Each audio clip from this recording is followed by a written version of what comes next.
तो आज हम बनाने जा रहे हैं सेजवान नूडल डोसा। और ये देखिए कितना क्रिस्पी है इसका आउटर लेयर, जबकि अंदर हमने इसके भरा है चाइनीज का तड़का, यानी चाइनीज नूडल का तड़का है अंदर, और बाहर डोसा यानी चाइनीज और साउथ इंडियन का एक फ्यूजन कॉम्बिनेशन है। बड़ों से लेकर बच्चों तक सबको बहुत अच्छा लगेगा और खाने में तो बहुत ही ज्यादा टेस्टी और यमी है। तो चलिए जल्दी से बना लेते हैं नूडल डोसा।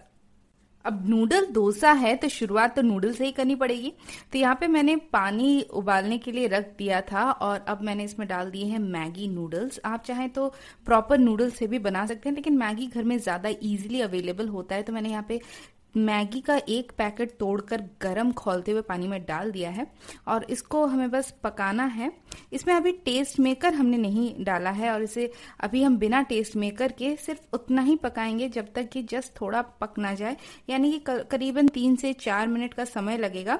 और पूरी तरह से नहीं पकाना है, देखिए करीब इस तरीके से ये बन जाना चाहिए, आपस में खुले खुले होने चाहिए। तो तकरीबन 90% तक इसे बना लेंगे। हलवा नहीं बनाना है, बस थोड़ा सा इसको पकाना है। और ये हमारे नूडल्स अब बनकर तैयार हो गए हैं। इसे तेज तेज आंच पर ही बनाइएगा ताकि ये बहुत जल्दी, क्योंकि ये गलना शुरू हो जाते हैं। तो बस हमारी परफेक्टली बॉइल्ड मैगी नूडल्स तैयार है। अब इसे एक स्ट्रेनर की सहायता से छान लेंगे, पानी इसका पूरा निकाल कर इसे अलग मैं प्लेट में रख ले रही हूँ। और ये देखिए मैंने पूरी तरह से अच्छे से सबको छान लिया है और इसे थोड़ा ठंडा होने के लिए रख देंगे। तो खोल के थोड़ा अलग अलग करके प्लेट में रख देंगे। आप नूडल्स भी बनाए तो इसी तरीके से बना सकते हैं।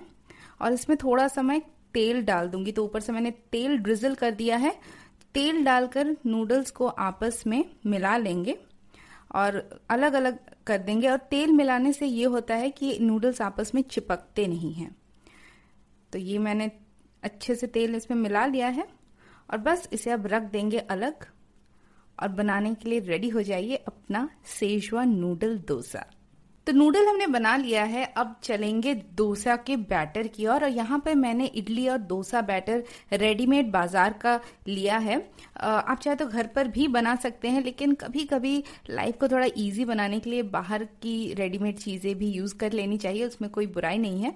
तो मैंने यहाँ पे बाजार का इडली और डोसा का बैटर लिया है। और कई जगह जहाँ पर इस तरीके के फ्यूजन नूडल्स मिलते हैं वहाँ पर वो लोग अलग अलग दालों से बैटर बनाते हैं, जैसे कि अरहर की दाल है या मूंग दाल है, उन सबको आपस में मिलाकर एक बैटर बनाते हैं, लेकिन वहाँ पे ऑथेंटिक टेस्ट नहीं आता है।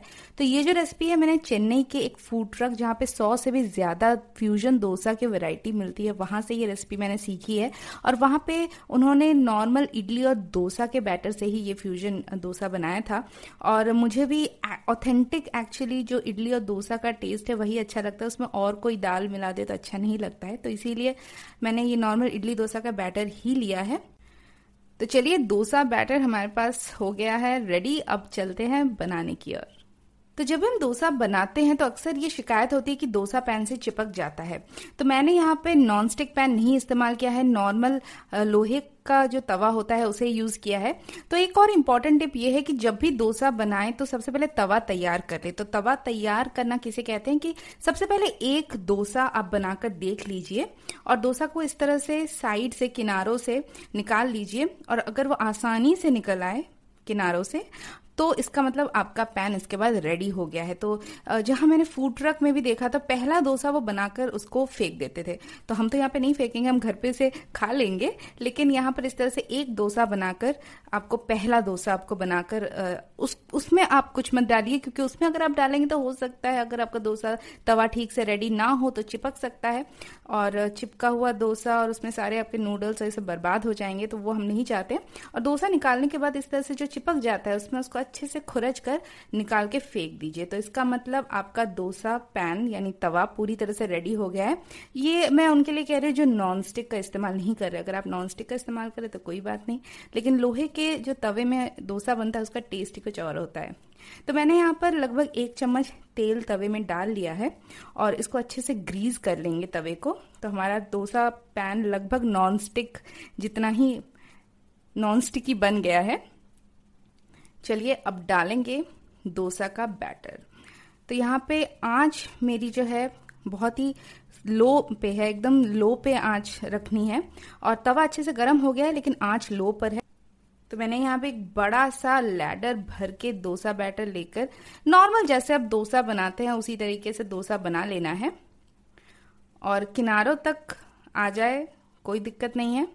और यहाँ पर मैं थोड़ा सा साइड में जो है एक अलग निशान बना के रख दे रही हूँ ताकि आपको पता चले कि मैंने कोई चीटिंग नहीं करी है। वही सेम डोसा पे मैं सब बना रही हूँ, उसी पैन पे डोसा रखा हुआ है, उसी पे सब बना रही हूँ। कुछ भी अलग इसमें चीटिंग नहीं करी गई है, ऊपर से कुछ नहीं डाला है, उसी में सब बनेगा एकदम वैसे ही जैसे दुकान में बनता है। और यहाँ पर हमको करीबन 3 से 4 मिनट तक वेट करना पड़ेगा। जो सेंटर का जो पोर्शन है अगर आप उसे देखें तो वो काफ़ी थिक होता है डोसा में, क्योंकि सबसे पहले हम बैटर वहीं पे डालते हैं। तो उसको जैसे ही वो पकने लगे, वो पूरी तरह से हमें डोसा को नहीं पकाना है, जस्ट ऊपर की जो लेयर है वो कच्ची ना रहे, वो पक जाए, बस उतने में हमें तेल डाल देना है। यहाँ पे मैंने तेल डाल दिया है और तेल डालकर हम अपने बाकी इंग्रेडिएंट्स उसमें डालना शुरू कर देंगे। तो डोसा हमारा अभी तक पूरी तरह से पका नहीं है लेकिन ऊपर की जो लेयर है वो अब कच्ची नहीं रही। तो सेजवान डोसा है तो 1 चम्मच भरकर सेजवान चटनी मैंने यहाँ पे डाली है। मैंने यहाँ बाजार की रेडी सेजवान चटनी डाली है, आप चाहे तो घर की भी डाल सकते हैं। 1 चम्मच डालिए, ज्यादा भी डाल सकते हैं, लेकिन मुझे तीखा बहुत ज्यादा पर्सनली पसंद नहीं है तो मैं इसलिए कम ही डाल रही हूँ। अगर घर में बच्चे हैं तो आप ये अवॉइड कर सकते हैं, उसमें आप टोमेटो सॉस डाल सकते हैं या फिर हरी चटनी भी डाल सकते हैं। और नूडल डोसा है तो चाइनीज आइटम्स तो रहेंगे, तो वो सारी चीजें चाइनीज नूडल्स में जाती है वो जाएंगी। यानी कि मैंने यहाँ पे दिया है अनियन, प्याज थोड़े से डाल दिए हैं, पत्ता गोभी डाल दी है, साथ ही साथ 3 अलग किस्म की शिमला मिर्च डाल दी है, यानी हरी, लाल और पीली शिमला मिर्च, गाजर भी दी है। तो ये सारे थोड़ी थोड़ी क्वांटिटी में आपको देनी है, लगभग 1 या 2 चम्मच की क्वांटिटी में मैंने यहाँ पर इनको डाल दिया है। और इनको डालने के बाद हम डालेंगे 1 बड़ा क्यूब बटर का। जी हाँ, बटर से सारा स्वाद आता है, ऑप्शनल है लेकिन मैं प्रेफर करती हूँ बटर में इन्हें बनाना क्योंकि बहुत ही ज़्यादा स्वाद को एनहांस करता है। तो यहाँ पे 1 बड़ा क्यूब मैंने बटर डाला है 2 हिस्सों में काट कर, और अब इसको हम ढक देंगे। तो सब्जियों को हमको पूरी तरह से नहीं पकाना है, बस जस्ट इतना पकाना है कि वो थोड़ा क्रंच उनका रहे लेकिन पक जाए, जैसे अमूमन चाइनीज रेसिपीज में हम करते हैं। तो 3 से 4 मिनट तक इन्हें ढककर पकाना है। और 3 से 4 मिनट हो गए हैं और हमारा बटर भी पूरी तरह से गल गया है और सब्जियां भी काफी सेमी कुक हो गई हैं। तो अब जो है हम इसमें डालेंगे चुटकी भर नमक, इसमें डालूंगी। ऑलरेडी मैंने सॉल्टेड बटर का इस्तेमाल किया था तो ज्यादा इसमें नमक नहीं डालूंगी। चुटकी भर नमक इसमें डाला है। फिर मैंने डाला है 2 चम्मच टोमेटो केचप, और जो मैगी का जो टेस्ट मेकर था वो आधा अभी हम इसमें डालेंगे और आधा बाद में डालेंगे। तो सबको अच्छे से डालकर इसमें मिला लेना है। सब कुछ हम जो है तवे पर ही कर रहे हैं, कहीं कुछ भी अलग बाहर से करके इसमें नहीं डालना है, सब इसी में करेंगे तो बहुत ही इजी हो जाएगा। और दुकान में भी तो इसी तरह से करते हैं ना।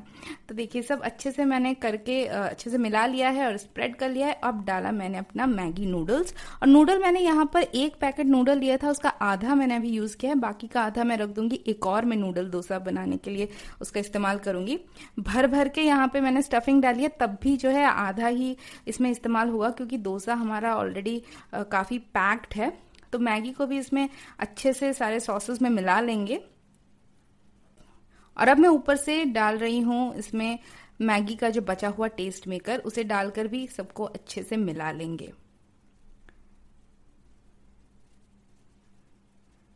अगर आप नॉर्मल नूडल यूज कर रहे हैं तो फिर आप इसमें टोमेटो केचप डाल सकते हैं, ग्रीन चिली सॉस डाल सकते हैं, रेड चिली सॉस डाल सकते हैं, सोया सॉस डाल सकते हैं। मैं यहाँ पे मैगी नूडल यूज कर रही हूँ तो मैगी का ही जो टेस्ट मेकर है वही यूज कर रही हूँ। तो सब कुछ अच्छे से मिलाकर पूरी तरह से डोसे के अराउंड स्प्रेड कर लेंगे, पूरे किनारों तक इसको हम अच्छे से स्प्रेड कर लेंगे। बस थोड़ी सी जगह किनारों में छोड़कर पूरे में अच्छे से स्प्रेड कर लेंगे।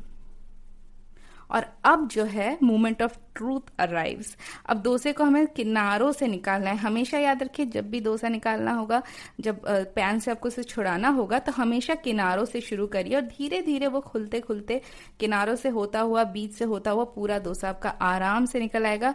यहाँ पे साउथ में, चेन्नई में मैंने देखा है, सब हर कोई लोहे के तवे में ही डोसा बनाता है, कोई नॉन स्टिक पैन नहीं यूज करता है। ऑथेंटिक जो भी साउथ इंडियन घरों में मैंने देखा है, और सबके डोसे बहुत अच्छे से निकल आते हैं। तो कोई जरूरी नहीं है नॉन स्टिक का ही इस्तेमाल करना है, बस आपको डोसे का पैन किस तरह से रेडी करना है ये पता होना चाहिए। यानी कि पहला डोसा बना के एक बार चेक कर लेना है, उसके बाद अच्छे से उसे ग्रीस कर लेना है, फिर किनारों से धीरे धीरे आप अगर निकालेंगे तो आपका डोसा जरूर निकल आएगा। तो देखिए मेरा डोसा पूरी तरह से अच्छे से निकल आया है, यानी आई एम सेफ नाउ। अब चलेंगे हम अपने नेक्स्ट स्टेप की ओर। तो अब नेक्स्ट स्टेप जो है वो है ऑफ कोर्स चीज। तो खूब सारा चीज, तो चीज मैंने यहाँ पे एक स्लाइस, एक क्यूब यूज किया है चीज का, प्रोसेस चीज यूज किया है। आप चाहे तो मोज़रेला कर सकते हैं, चेडार कर सकते हैं, और कितना यूज करना है ये तो पूरी तरह से श्रद्धा के ऊपर है, आपको जितना अच्छा लगे उतना डाल सकते हैं। मैंने यहाँ पर एक छोटा सा अमूल क्यूब यूज किया है प्रोसेस चीज का, ऊपर से डाल दिया, थोड़ा सा स्प्रिंकल कर दिया है चिली फ्लेक्स, और बस वेट करेंगे अब 2 से 3 मिनट का, जब तक चीज जो है मेल्ट होना शुरू हो जाएगी। और चीज हमारी मेल्ट हो गई है। अब हम डोसे को फोल्ड कर लेंगे। तो देखिए डोसे को जैसे ही फोल्ड करेंगे तो चीज में भी बाइंडिंग है, तो वो डोसे को पकड़ लेगी।